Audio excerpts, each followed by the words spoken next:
Nós já estamos de volta, recebendo depois de alguns dias viajando a trabalho e veio o feriado aqui em Itaúna, o jornalista Bruno Freitas para o quadro de opinião, o quadro Ponto de Vista, ele que vai emitir os seus comentários com relação aos últimos acontecimentos, aqueles que chamam mais a atenção do itaunense. Bruno, seja bem-vindo.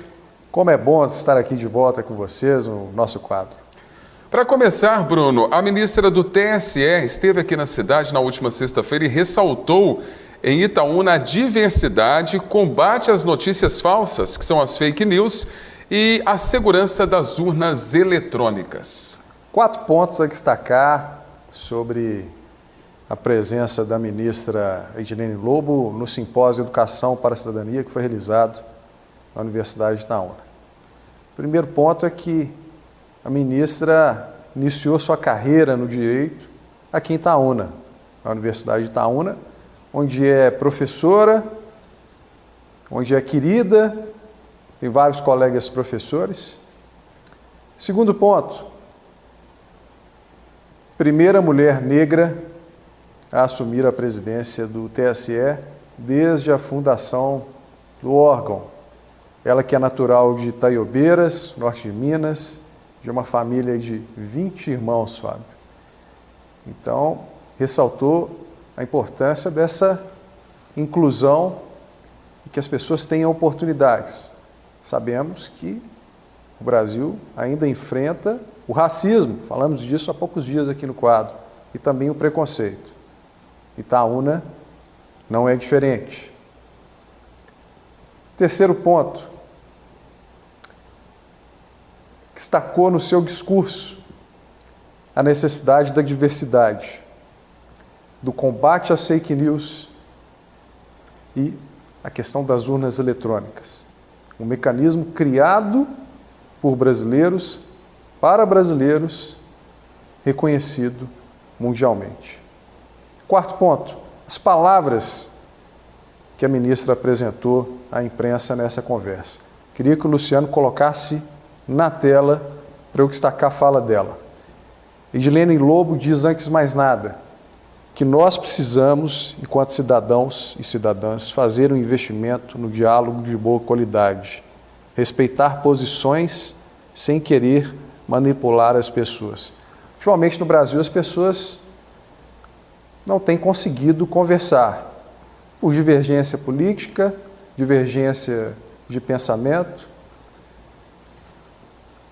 Para construir algo, antes de mais nada, é preciso conversa, preciso entendimento. Então, uma fala bem lúcida dessa ponderação da ministra. O segundo ponto, que eu também queria que o Luciano colocasse, é possível ter posições diversas, naturalmente. O que não se pode aceitar é a violência, a exclusão, a discriminação para fazer a vontade de uma única pessoa ou um único grupo por interesse. Quando a gente vê uma cidade de interior como Itaúna, eu já falei algumas vezes, às vezes as pessoas têm medo de falar, têm medo de colocar para fora o que elas pensam, com receio de serem rotuladas, taxadas. Recentemente, o próprio prefeito Neider Moreira passou a ser vítima de preconceito, porque numa entrevista que ele deu a uma rádio de Belo Horizonte, entre Lula e Bolsonaro, ele disse que preferia o Lula. Então passou a ser chamado de várias coisas na cidade. Isso aqui é preconceito, é discriminação. Então a Edilene Lobo deixou claro o posicionamento dela à frente do TSE, que não vai tolerar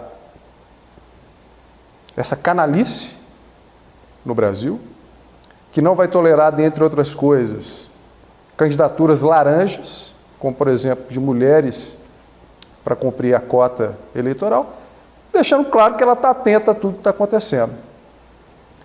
Uma pessoa com raízes em Itaúna, uma autoridade de nível federal, que veio aqui, que palestrou na Universidade de Itaúna, assim como a ministra do Supremo Tribunal Federal, Carmen Lúcia. Alguns itaunenses, querendo ou não, Itaúna de volta na esfera federal com seu devido protagonismo.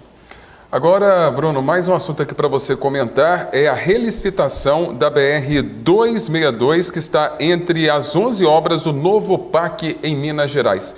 Tem algo previsto de quando vai terminar essas obras? Esse é um assunto que eu fiz questão de trazer no quadro, porque embora a 262 não passe por Itaúna, ela está aqui do lado.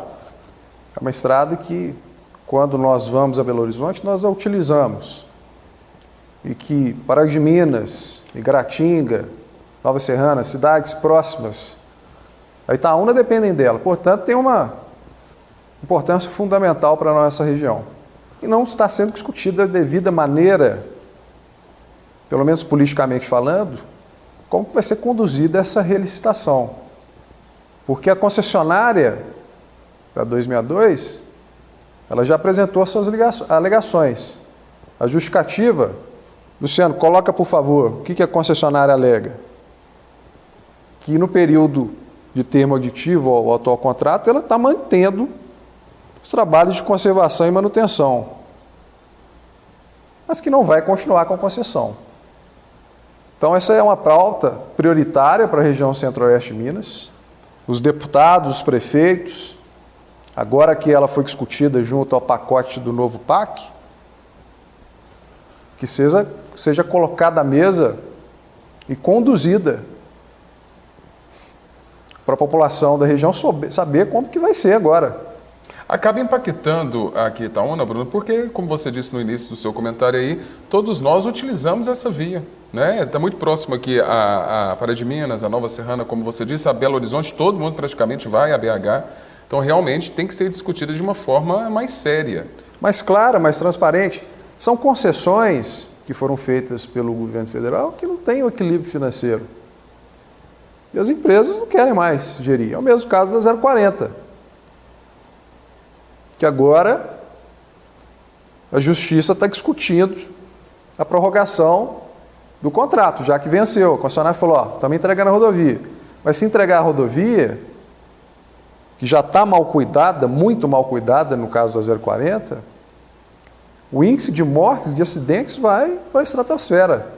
Região de Congonhas, Lafayette, Barbacena. Então, no caso da 262, os deputados, o nosso senador, precisam trazer essa pauta para a região centro-oeste para a gente discutir como será o futuro da 262.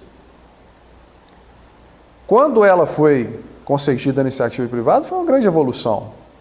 Porque nós tínhamos ali também uma pista simples, nós tínhamos muitos acidentes, e agora, os anos passaram, o fluxo de veículos é imenso.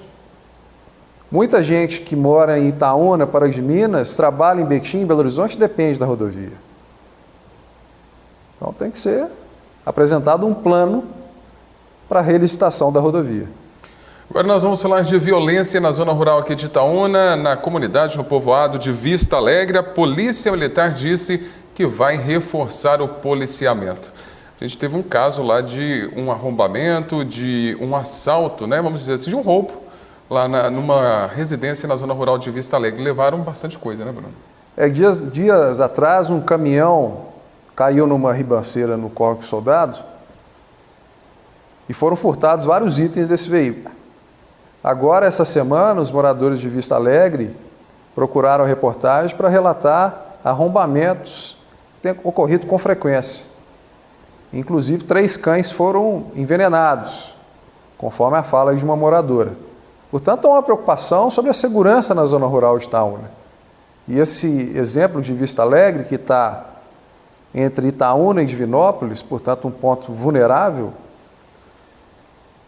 é considerável. Acende o alerta.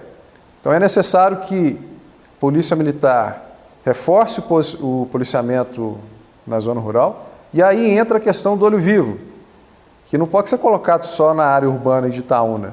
Precisa ser colocado também em pontos estratégicos, como os acessos à Vista Alegre, acesso ao Córrego Soldado, acesso em Carneiros, do pedágio, para a gente saber quem está entrando e quem está saindo de Itaúna, para haver esse controle. No caso de Vista Alegre também, especificamente falando, quando a gente analisa as ocorrências policiais que vêm a público, preocupa também aquelas relacionadas ao tráfico de drogas.